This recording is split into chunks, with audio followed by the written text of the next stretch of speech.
V Japonsku je náš zvykom chodiť na jahodové farmy a dnes sa práve na takéto miesto pôjdeme pozrieť.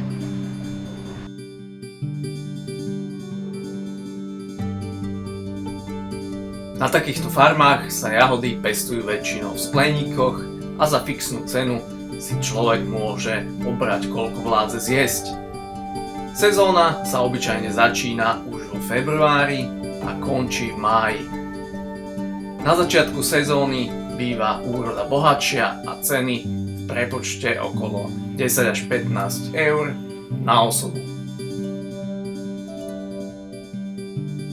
V máji je jahôd už menej, ako môžete vidieť na týchto záberoch, ale za zlomok pôvodnej ceny a tie jahody sú skutočne zrelé a sladké.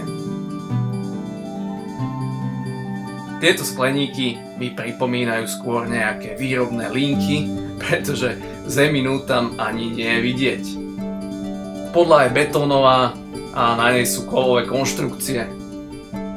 Jahody ale neopelujú miniatúrne dróny, ale skutočne včely, ktoré tam chovajú úloh.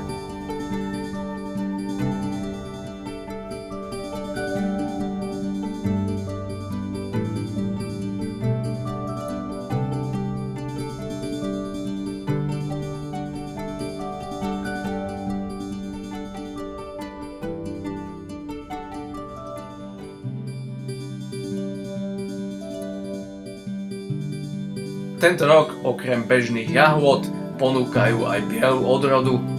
Na pohľad mi pripomínajú nezrelé jahody. Pravdu povediac je ťažšie rozoznať, ktoré sú vlastne zrelé, pretože aj keď sú prezreté, tak farebne idú maximálne tak mierne do ružova. Keď sú ale zrelé, tak sú chuťovo podobné klasickým jahodám, povedal by som, že ale predsa len tie červené sú sladšie. Pre niektorých ľudí možno ani tie nie sú dostatočne sladké a na takýchto farmách k ním dávajú aj kondenzované mlieko na namáčanie.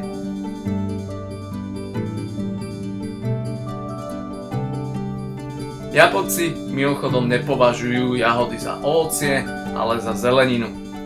Dúfam teda, že sa vám toto zeleninové video páčilo a ak áno, tak nezabudnite zdieľať. Uvidíme sa znovu o týždeň.